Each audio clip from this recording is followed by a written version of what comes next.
Magandang araw sa ating lahat mga kaibigan. Tatalakayin natin ngayon ang sinasabi ng Panginoong Hesukristo kung sino-sino ang mga kapatid niya.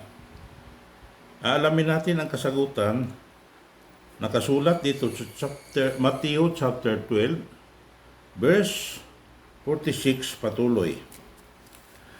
Ito po ang nakasulat, pakinggan natin. Samantalang siya'y nagsasalita pa sa mga karamihan, narito ang kanyang ina at ang kanyang mga kapatid ay nangakatayo sa labas at ibig nilang siya'y makausap. At may nagsabi sa kanya, narito ang iyong ina at ang iyong mga kapatid ay nangakatayo sa labas na ibig nilang makausap ka. Ngunit siya'y sumagot at nagsabi sa kanya, sino ang aking ina? At sino-sino ang aking mga kapatid?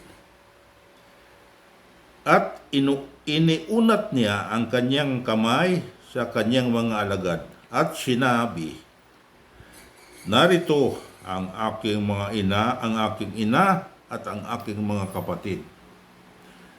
Sapagkat sino mang gumaganap ng kalooban ng aking Ama na nasa langit ay siyang aking kapatid na lalaki at aking kapatid na babae at ina.